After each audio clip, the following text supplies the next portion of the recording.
l'huissier de justice. Qui appelle-t-on huissier de justice? Merci Madame Anita. L'huissier de justice, comme le disons communément, ou bien comme la loi le décrit, c'est un auxiliaire de justice. Mais un auxiliaire de justice spécial parce que parmi les auxiliaires de justice, il y a ceux qu'on appelle des officiers publics et ministériels, notamment les huissiers de justice et les notaires. Donc l'huissier, au-delà de l'auxiliaire de justice qu'il est, il est encore officier public et ministériel. Officier ministériel parce que nous avons une charge. Et la charge est comme une fonction publique que l'État confère à la personne qui l'exerce à vie. Et nous sommes officiers publics parce que nous sommes détenteurs du sceau de l'État. Et vous allez voir que les huissiers, les notaires, les deux, dans le sceau de l'État, il est inscrit directement leur nom à l'intérieur. C'est une délégation de pouvoir qui leur est conférée, qui nous sont conférés pour faire des actes au nom et pour le compte de la République. Et voilà, pour devenir huissier, quel doit être le parcours? Je parlais des études. Ouais. Et la loi là, a également décliné notre statut, notamment la loi 043-2011 du 30 décembre 2011 a décliné dans son article 24 les conditions d'accès à la profession, notamment être togolais ou être issu d'un État qui nous accorde la réciprocité et avoir la maîtrise en droit ou le master, être âgé d'au moins 21 ans, n'avoir pas commis des faits d'indélicatesse qui jettent tout sur votre probité morale, et puis avoir subi une formation d'huissier de justice à l'école, au centre des professions judiciaires, le CPJ, et faire 2 ans de stage dans une étude d'huissier. Ce n'est qu'après ça que vous êtes préparé pour être huissier, mais cela ne finit pas. Comme je le disais tantôt, c'est une délégation de pouvoir que l'État confère. Donc on n'est pas des employés ou c'est un directeur de société qui nous engage et qui nous signe un contrat de travail. Non. C'est-à-dire qu'on peut avoir le diplôme Oui, d'huissier, justement, on en parlait quand on va aborder le volet salaire. Okay. Mais dites-moi, souvent nous voyons des camarades ou bien des frères et sœurs qui disent j'aide un huissier dans son cabinet, j'aide un huissier dans son cabinet. Mais ceux-là, souvent, ils n'ont pas fait des études poussées, ils n'ont pas peut-être le bac. Que deviennent ces personnes après? Est-ce qu'à force d'aider un huissier, on finit par devenir huissier ou comment ça se termine? Non, pas du tout. Pas du tout. Pas du tout. Comme je le disais, je dois terminer ce que j'entamais tout à l'heure. Il faudrait que l'autorité vous nomme. C'est-à-dire qu'on n'est nommé pas décret du chef de l'État pour être huissier. Donc l'huissier n'est pas un personnage en l'air. Il est nommé, il est assis sur un décret du chef de l'État. En fait, c'est ça. Et maintenant, pour revenir à cette question-là concernant nos collaborateurs, il y a une classification également. C'est-à-dire qu'on peut ne pas avoir de grands diplômes de travail avec nous parce qu'on a 3 catégories de personnel, à savoir les clercs significateurs, les clercs ordinaires et les clercs principaux. Alors, le clerc, vous pouvez nous expliquer? Voilà, tout à fait. Le clerc principal, il est apte à devenir huissier parce qu'il doit être issu d'un diplôme de maîtrise en droit de master. Il est le collaborateur direct de l'huissier, il peut instrumenter les actes, mais n'a pas la signature.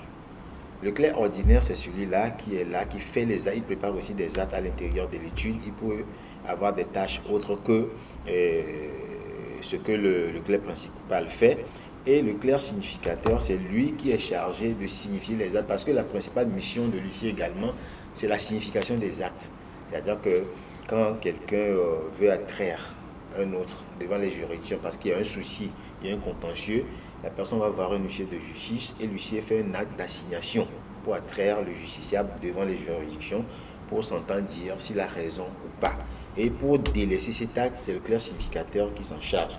Donc, ce clerc significateur peut ne pas avoir même le bac, mais il sera initié sur comment délaisser les actes. Pour autant, du moment où il n'est pas issu de la maîtrise en droit ou du master, il ne peut pas prétendre un jour devenir huissier. Ni le clerc ordinaire non plus. C'est que le clerc principal, justifiant d'un diplôme de master ou de maîtrise en droit, l'ancien diplôme, qui peut devenir et les autres, donc, ils seront les autres sont là. des employés du huissier de justice. Puisque dans tout secteur, on a des employés. Là, parce qu'on, excusez-moi, on travaille dans un ministère qu'on doit devenir forcément ministre. on peut être secrétaire du ministre, mais vous travaillez avec le ministre, vous êtes employé. Donc chez nous aussi, on exerce un ministère, comme on le dit, il travaille à l'intérieur de l'étude, il est employé. Donc on a des employés, on a des stagiaires qui peuvent devenir huissiers, et le clerc principal aussi, après son stage, peut travailler en tant que clerc principal et devenir huissier. En fait, c'est ça le cursus chez nous. Alors, c'est nous qui confondons tout le temps. On Vous dit confondez. un huissier. C'est l'occasion, puisque nous avons avec nous aujourd'hui, vous allez nous expliquer un peu comment ça se passe dans votre domaine. Mais c'est vrai, vous avez abordé tout à l'heure le sujet, le rôle d'un huissier de justice. Quel est le rôle d'un huissier de justice? Voilà, c'est ce que je disais d'entrée, que nous avons pour principale mission la signification des actes et l'exécution des actes. Qu'est-ce que ça veut dire? La signification, c'est ce que j'ai tenté d'expliquer tout à l'heure. C'est un travail qui consiste à porter à la connaissance d'un justiciable un document ou une prétention d'une partie. J'ai pris tout à l'heure l'exemple de l'assignation où je disais que M. X estime que M.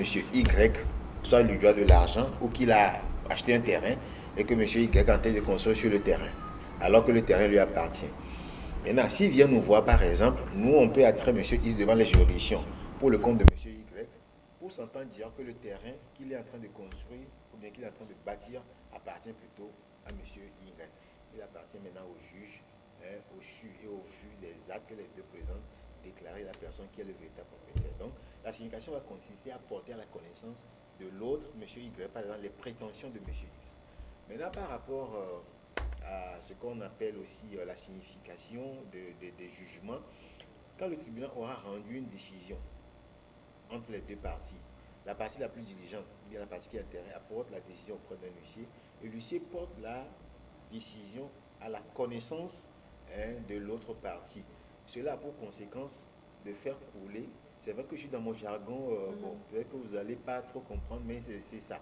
C'est-à-dire que heureusement que vous revenez par moment nous expliquer ça terre à terre parce que... Voilà, donc on va essayer de toute façon. C'est-à-dire que quand je porte l'adhésion à la connaissance de l'autre, c'est pour lui permettre d'exercer les voies de recours. C'est-à-dire, si la personne n'est pas d'accord avec la décision rendue, la personne peut relever appel de cette décision-là. Donc, d'où l'intérêt de la signification à temps de la décision qui a été rendue par la juridiction. Donc, autrement dit, ou bien pour faire simple, ou en résumé, la signification consiste à porter à la connaissance de la partie adverse les prétentions de l'autre ou bien le document ou certains documents qui lui sont destinés pour apporter la preuve de la transmission du document.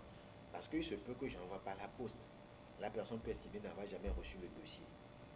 Ou pour faire la preuve de cette transmission par la poste, il sera peut-être difficile. Maintenant, en matière judiciaire, l'État nous a institué à assurer ce rôle pour apporter la preuve que ce travail a été fait, que le travail de la transmission, par exemple, de ce document à la matière judiciaire a été bien assuré. L'huissier devient donc le témoin des juridictions, des justiciables également, dans l'accomplissement de cette mission. Voilà un peu définir ce que c'est la signification et l'intérêt de cette signification. Voilà. En dehors de la signification que nous faisons, il y a ce qu'on appelle l'exécution des décisions de justice et les autres titres exécutoires. Vous savez, le droit n'est pas dit quand la décision que le juge a rendue n'est pas exécutée. Vous avez un terrain vous appartenant, j'aborde le tour du terrain parce que le foncier, puisque à 90%, c'est ça. Voilà, c'est ça qui occupe nos juridictions. Voilà. Donc, si je suis propriétaire d'un terrain, quelqu'un est en train de me titiller un peu dans mon droit de propriété, et la juridiction a été saisie, la juridiction me confirme dans mon droit de propriété que le terrain m'appartient. La personne a érigé un immeuble sur le terrain et ne part pas. Je suis papier, je suis propriétaire, matériellement, je ne le suis pas. Donc l'État a organisé les choses de sorte que l'huissier, ce personnage-là, puisse aller demander à l'autre de quitter. Et s'il refuse? Et s'il refuse, là, on n'ira pas à la force. S'il ne dégage pas le plancher, on va le faire dégager. C'est l'État qui s'impose à travers nous de cette façon. C'est-à-dire que vous n'allez pas vous faire justice vous-même ou bien s'arroger des droits dont vous n'êtes pas titulaire dans une république. Non, pas du tout. Vous n'êtes pas propriétaire du terrain, le tribunal vous a dit que vous ne l'êtes pas, on vous a apporté l'adhésion pour signifier que vous n'êtes pas propriétaire. Au lieu de dégager le plancher, de partir, de libérer les lieux, vous ne le faites pas. Là, la force doit rester à l'État. Et l'État exerce cette force à travers l'huissier de justice qui va maintenant diligenter une procédure d'impulsion et de démolition, s'il le faut, de l'immeuble qui a été construit sur le terrain pour que la justice... Est-ce qu'on va au moins dédommager celui-là qui a érigé du... Ça dépend des cas. Ça dépend des cas. C'est-à-dire que nul ne peut se préparer à sa propre bêtise. Admettons, parce qu'il y a des cas auxquels nous assistons, il sait très bien que le terrain là ne lui appartient pas. Et les conditions même d'acquisition de ce terrain sont floues. Il le sait très bien. Mais quand même, il veut aller de force. Là, qui va le dédommager. Mais admettons qu'il soit un acquéreur de bonne foi. Lui, il a acheté un terrain de bonne foi. Et après, il réalise que non, le terrain a été vendu à autrui. Ce n'est pas l'État qui va le dédommager, mais il peut se retourner contre le vendeur pour réclamer son dû. Et se voit dans une action récurrente, comme on le dit, pour retourner contre le vendeur pour reprendre son argent. Et voilà, nous voyons que dans certains cas, vous procédez à la saisine des biens. Oui. Qu'est-ce qui vous pousse à aller jusqu'à saisir des biens de M. X, par exemple? M. X, par exemple. Oui, c'est une très belle question parce que d'habitude, les gens, dans la nomenclature même de la profession, les gens croient l'huissier de justice, c'est ce méchant loup-là qui ne prend que les choses des gens. Non, c'est pas ça. C'est-à-dire que c'est l'extrême en fait. C'est l'extrême en fait. C'est quand la personne refuse de s'exécuter. Admettons que vous, Madame Anita, il y a le technicien qui est en face de moi, qui est dans un besoin sérieux et qui vient vers vous, Madame Anita, j'ai besoin de l'argent parce que. Et la petite économie que vous avez faite depuis des années, vous sortez cette économie-là d'un petit 10 millions, par exemple, de montant que vous passez à monsieur. Et monsieur lui 10 millions n'est pas petit. Hein? C'est pas petit. Bon, c'est une façon de parler parce que je souhaite le meilleur pour vous. D'accord, allez-y. Merci. Donc, vous lui passez ses sous et monsieur lui va faire la java pendant que vous êtes dans des difficultés sérieuses. Moment venu, monsieur, mon argent, il vous fait balader, il ne peut pas payer et tout. Dans ces conditions, qu'est-ce qu'on peut faire? On s'adresse à un huissier. Moi, je lui envoie une sommation de payer, de vous retourner les sous. Il résiste. Je saisis les juridictions pour leur dire que c'est comme ça, monsieur X doit à Madame Anita, mais il ne veut pas payer. Et tout ce qu'on a fait, lui, et puis il est de mauvaise foi parce qu'il ne nous regarde même pas. Alors qu'il a des biens. S'il n'a pas de la liquidité, il a des biens qu'il peut donner soit en compensation dans une procédure d'action en paiement ou carrément vendre lui-même et vous payer, mais il refuse. On prend une décision de la juridiction, on signifie la décision à monsieur en lui disant que les juridictions demandent, c'est-à-dire que notamment le tribunal demande à ce que vous payez à Madame Anita. Il refuse. C'est en ce moment où on nous donne pouvoir. On donne pouvoir. Et ce pouvoir, c'est-à-dire qu'on l'appelle, nous appelons ça sur les décisions formules exécutoires. On dit, en conséquent, la République togolaise demande et ordonne à tout huissier de mettre à exécution la présente décision. Ça, ce pouvoir est très fort. C'est-à-dire que, je dirais même que c'est un pouvoir... et j'avais lu dans un document de droit et de procédure civile que c'est le même pouvoir que l'État donne à l'armée, quand le chef d'État donne à l'armée pour les envoyer en guerre. Donc c'est comme si on nous envoie maintenant pour rétablir la justice. En conséquent, la République togolaise demande et ordonne à tout huissier de mettre à exécution la présente décision. C'est pourquoi vous êtes souvent accompagné des forces de l'ordre. Tout à fait. Tout à fait, pour nous protéger dans l'exécution. On peut attenter même, je ne sais pas, il peut y avoir des agressions, des résistances et autres là pour que la force de l'ordre puisse pacifier. Donc, quand c'est comme ça et qu'on a cette formule sur la décision, ça veut dire qu'on doit aller, si la personne a des biens qui ont une valeur pouvant permettre de rembourser le créancier, on passe à la saisie. Si c'est une voiture qui là, par exemple, qui coûte 10 millions et autres là, on va saisir la voiture. On met la voiture en vente et on vous paye le prix. Maintenant, si la voiture est à 15 millions, par exemple, oui, et que vous la vendez, vous lui retournez les 5 millions? Bien sûr, c'est ce qui se fait. C'est-à-dire que quand c'est un bien unique, pas commodément divisable, ni partageable. Non, je ne veux pas prendre une partie et laisser une partie. Je prends la totalité. Quand je vends, je vous paye votre argent, la soulte, et retournez au débiteur. C'est ce qui se fait. C'est ce qui est légal et c'est ce qui doit se faire. Et Et c'est c'est ce ce qui que se nous fait. faisons. J'espère qu'il n'y a pas autre chose qui se fait, hein. Donc, s'il y a autre chose qui se fait, il y a notre test qui assure notre discipline, hein. Parce qu'on n'est Voilà, pas des Superman. Monsieur Sowa, nous arrivons pratiquement à la fin de notre entretien. Mais dites-moi d'abord, est-ce que les huissiers de justice ont un salaire fixe ou bien ils sont payés par rapport au service qu'ils ont rendu à X ou Y? Voilà, c'est ça. C'est-à-dire que on peut se faire un salaire pour des raisons de commodité. L'huissier peut se faire des salaires, mais parfois, quand l'huissier rase le mur, se faire un salaire, c'est la croix et la bannière. Donc, nous avons une rémunération et cette rémunération-là s'appelle honoraire ou émolument. Donc, quand nous faisons des actes, on a ce qu'on appelle les coûts fixes et les honoraires aussi. Quand je fais un recoupement de créances, par exemple, j'ai des honoraires que je prends sur le montant recouvré.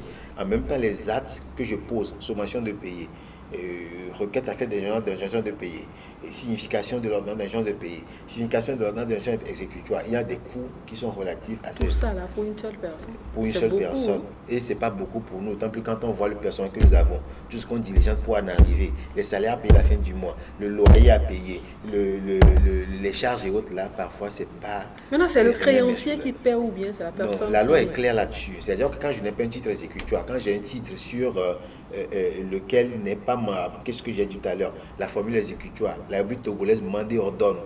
Quand j'ai pas ça sur le titre, c'est le créancier qui supporte.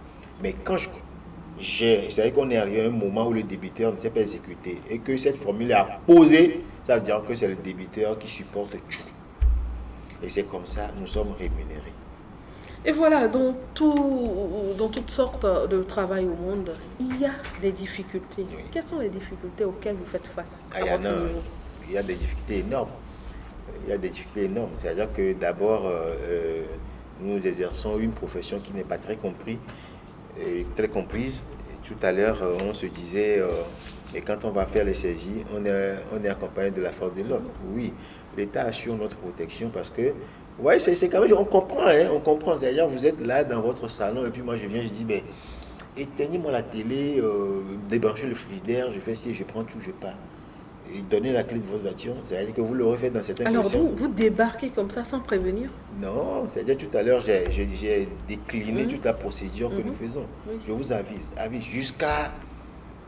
Vous voyez, Je veux parler du jour de saisie. le jour de saisie, oui, je peux. Puisque là, par exemple, la loi me dit, quand je veux le dernier acte avant la saisie, on l'appelle commandement de payer, par exemple, si c'est dans un recoupement de créances. Je vous envoie le commandement de payer en vous disant, je vous donne 8 jours. Dans les 8 jours, vous ne venez pas payer, là, je peux venir saisir. Débarquer Et quand puis, je vous- débarquer, après les 8 jours, je peux débarquer à tout. J'ai pas, c'est comme la police ne va pas dire, Madame Anita, demain matin, restez à la maison à 7 h, je viendrai vous arrêter. Non, pas du tout. Pas du tout, c'est pas comme ça se passe. Donc, nous, on vous avise que dans les 8 jours après, si vous ne le faites pas, nous viendrons. Bon, voilà, pour procéder à des saisies. Et puis, on peut débarquer pour venir faire des saisies. Et comme je le disais, que je les comprends, cet acte posé dans d'autres conditions, on vous aurait traité de voleur. Vous débarquez chez quelqu'un, vous prenez voiture, vous prenez ceci, oui. Mais l'État a organisé, comme on le dit, l'État a le monopole de la force. L'État a organisé les choses de sorte que on puisse respecter tout le monde, hein, on puisse respecter le débiteur, mais qu'il soit aussi respectueux, lui, en retour à l'égard du créancier, quoi. Donc, nous, on débarque et on vient, on prend ces choses, et en les prenant, c'est vrai, ça fait un peu mal, mais au lieu de s'en prendre à lui-même, en se disant, ben, c'est compte tenu de mon comportement que j'en suis arrivé là, il veut s'en prendre plutôt à la personne qui vient rétablir la justice, notamment le chef de justice qui vient ramasser les choses, fait les saisies. C'est pour ça que nous sommes protégés par la police. Puisque parfois, sans l'assistance de la police ou de la gendarmerie, on subit même des agressions physiques, hein. On subit des agressions physiques. Donc, d'abord, le fait même, l'acte même, hein, est tellement dur pour la personne qui le subit. Et voilà aussi une difficulté que nous avons. Deuxièmement, la profession n'est pas bien comprise non plus. On croit que de faire du mal, monsieur ne fait rien du tout. La décision a été rendue au nom du peuple togolais. Vous, le technicien, tout le monde ici, même le patron, il continue le peuple togolais. Cette décision a été rendue à votre nom. Et moi, pauvre personne, pauvre huissier, je vais juste pour exécuter ce que vous, peuple togolais, vous avez décidé. Est-ce que vous voyez? En fait, il faut. C'est-à-dire que, je le disais, j'ai été élu président il n'y a même pas un mois, le 19 décembre dernier. Ah. Et les premiers mots que je disais, je me dis, il est temps quand même pour l'huissier de justice togolais d'être audible et visible. Et je crois que vous nous donnez la première occasion de cette visibilité et de cette audibilité, si je peux ainsi dire, parce qu'il faut des canaux comme ça, comme vous, pour parler de la profession et que les gens puissent s'imprégner de ce qu'est l'huissier de justice. Nous sommes des juges de proximité, nous sommes des juristes qui accompagnons les justiciables, nous ne sommes pas des méchants loups. Mais déjà, on nous a mis dans une carapace qui nous dérange un peu, comme si on était des gens, comme si on n'était pas des humains. On est tous des humains. On est aussi des humains. On a même des gens de notre famille qui sont aussi endettés. C'est pour ça qu'on en appelle toujours à la profession, aux confrères, d'être avec beaucoup d'humanité quand ils font le travail. Mais quand il faut le faire, il faut bien. Vous devez le faire. Voilà, on doit le faire. Donc, c'est cette difficulté que nous avons, parfois même des propos qui ne sont pas aussi courtois que ça, très discourtois, et d'autres difficultés que nous avons également qui sont peut-être interprofessionnelles, que là, on va travailler peut-être en interne pour trouver une solution, c'est-à-dire que les chevauchements de part et d'autre, d'autres professionnels sur la profession des autres et tout, que nous avons, que nous essayons de voir. Et aussi, ça n'existe plus actuellement tellement, parce qu'il y a les interventions intempestives aussi d'autres personnes dans cette procédure-là qui nous met un peu du plomb dans les ailes. Et ne permet pas de décoller quand on est en matière procédurale, alors que l'huissier ne fait rien de lui. Vous imaginez un peu. Il reçoit l'ordre voilà. de quelque part. Pas l'ordre de quelque part, mais il exécute une décision rendue au nom du peuple togolais. Et vous voyez, le peuple togolais est très fort. Et on exécute la décision en son nom. Maintenant, parfois, peut-être il y a quelqu'un à côté qui appelle, qui intervient, mais qu'est-ce que vous faites là, qui met un peu les bâtons. Il y a ces interventions aussi. Mais actuellement, il fut un temps, on avait souffert de ça, mais actuellement, je crois que ça revient à la norme. Tout avec la politique de modernisation de la justice menée, ça a fait que ça revient un peu à la norme et ces intrusions-là ne peuvent plus être évoquées de façon criarde, comme quoi il y a des intrusions à l'intérieur. Merci à vous, M. Soa Ako-Luc. Je rappelle que vous êtes le président de la Chambre des huissiers du Togo et vous nous l'avez dit tout à l'heure, vous êtes élu président il n'y a pas longtemps. Donc, bonne chance dans votre mission. Merci beaucoup, Mme Anita. Fidèles téléspectateurs, ce sera donc tout pour Togo Monde Actu de ce dimanche. Je vous donne rendez-vous dimanche prochain à partir de 13h. Au revoir.